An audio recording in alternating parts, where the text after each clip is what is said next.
खेसारी लाल यादव जी का संघर्ष 2 मूवी का टीजर देख काजल राघवानी फूट फूट कर रोने लगी। तो दोस्तों आखिर क्या है खबर की पूरी जानकारी, और दोस्तों आखिर कैसे रोने लगी काजल राघवानी, वो भी खेसारी लाल यादव जी के संघर्ष 2 मूवी का टीजर देख बताएंगे आपको पूरे खबर की जानकारी, वो भी पूरे डिटेल के माध्यम से। लेकिन उससे पहले अगर आप हमारे चैनल पर नए हैं तो वीडियो को लाइक कर चैनल को सब्सक्राइब जरूर करें, और बिना समय लेते हुए आइए वीडियो को शुरू कर देते हैं। तो दोस्तों आपको बताना चाहते हैं खेसारी लाल यादव जी का संघर्ष 2 मूवी का जो कि टीजर रिलीज हुआ है, और दोस्तों यह भोजपुरी इंडस्ट्री में काफ़ी ज़्यादा बवाल मचाते हुए नजर आ रहा है। और दोस्तों बताना चाहते हैं कि भोजपुरी इंडस्ट्री में आज तक ऐसा कोई भी टीजर जो कि रिलीज नहीं हुआ था जो कि खेसारी लाल यादव जी का संघर्ष 2 मूवी के जैसा।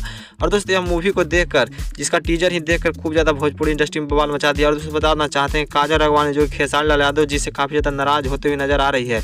और दोस्तों काजल राघवानी का यह कहना है कि इस मूवी में हमें भी काम का मौका देना चाहिए था। लेकिन दोस्तों आपको बताना चाहते हैं काजल राघवानी और खेसारी लाल यादव जी का उतना ज़्यादा पहले से जो कि जितना ज़्यादा बनता था उतना इन दोनों के बीच दरार आ गया। और दोस्तों आपको बताना चाहते हैं काजल राघवानी जो कि खेसारी लाल यादव जी का संघर्ष 2 मूवी का टीजर देखी, जिसमें कि मेघा श्री जो कि खेसारी लाल यादव जी के साथ में काम करती हुई नजर आ रही है। और दोस्तों उसमें जो कि खेसारी लाल यादव जी की अपनी बेटी कृति भी काम करती हुई नजर आ रही है। और दोस्तों यही सब रोल देखकर जो कि काजल राघवानी काफ़ी ज़्यादा शौक होती हुई नजर आ रही है, जहाँ पर खेसारी लाल यादव जी के हर एक फिल्म और हर एक गाना जो काजल राघवानी जो कि दिखाई देती थी, आज वही काजल राघवानी जो कि एकदम से बिखरती हुई नजर आ रही है। लेकिन दोस्तों आप क्या कहना चाहेंगे खेसारी लाल यादव जी और काजल राघवानी के बारे में? आपको जो लगता है आप अपनी राय कमेंट बॉक्स में जरूर बताइएगा दोस्तों।